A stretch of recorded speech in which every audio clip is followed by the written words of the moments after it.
CIA spy penning a captivating new memoir about going undercover to carry out clandestine operations all over the world in what's being called one of the most revealing memoirs ever put to paper by an American intelligence operative. But her accounts are being met with a little bit of pushback from some CIA officers. Amaryllis Fox is the author of Life Undercover: Coming of Age in the CIA and is here in moments. But first, Chief Breaking News correspondent Trace Gallagher with the backstory here tonight. Martha, Amaryllis Fox claims and current and former CIA officials confirm that she worked for the agency from roughly 2002 to 2010, first as an analyst at CIA headquarters, then in the National Clandestine Service. That's the arm of the CIA that spies overseas. The book is replete with fascinating details and harrowing accounts. It is also surrounded by controversy because she submitted the book for publication without approval from the CIA's Publication Review Board. The board is there to make sure no secrets are being revealed or lives put in danger.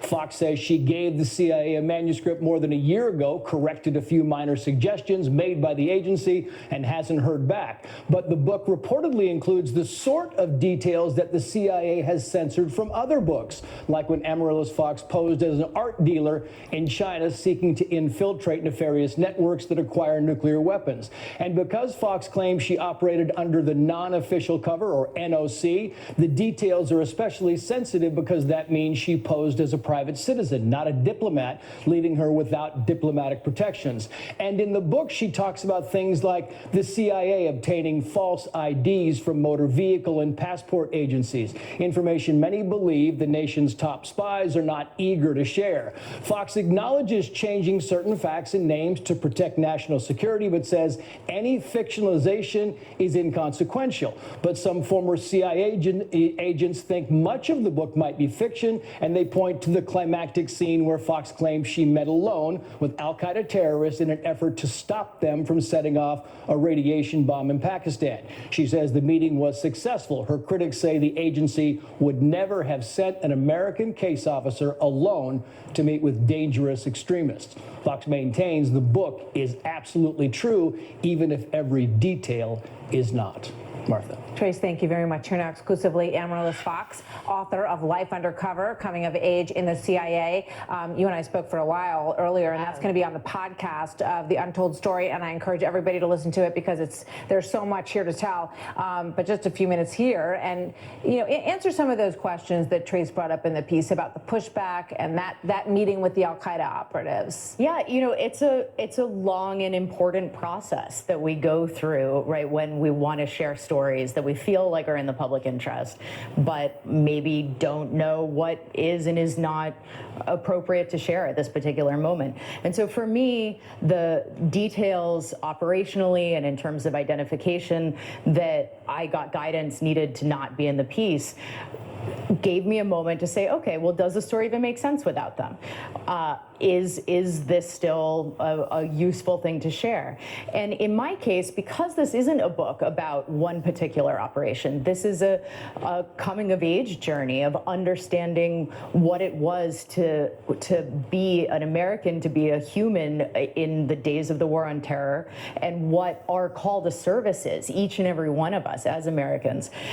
It made sense to me to share that journey, even if I couldn't include every detail that I had experienced. So is there anything in the book that you feel, that they feel is divulging secrets that are going to put other agents in danger? Absolutely not. Absolutely not. This is the New York Times said that it was a John le Carre meets Eat, Pray, Love. That might be a little bit. I think that's about right. Having talked to you for a little while. There you go. This was very much. I think we forget that young people are in their 20s when they're doing this work. They're figuring out what their place is in the world and bearing this great responsibility. And I'm a huge believer in the fact that each and every one of us really has a call to service to our country, to our community, and that it's different for each and every one of us. And one of the things that I hope that people take away from this book is that for many young people, and especially young women, this is a form of service that can be incredibly rewarding, and that many people who don't necessarily feel as though it would be for them based on the movies could be extraordinarily valuable to their country in doing this kind of work.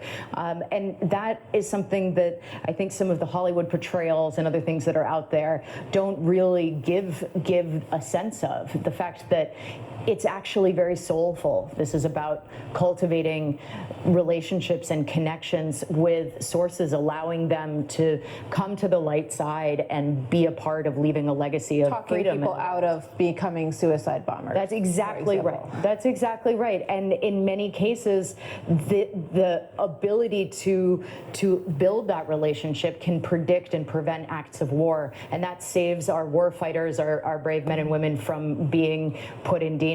And it's a form of service that I would really encourage young people to consider. If not that, then creating that same kind of dialogue in our own communities here. It's very interesting. I encourage everybody to read the book Life Undercover, Coming of Age in the CIA. Thanks a lot. Good to see you, Amaryllis. The story continues right after this. Stay with us.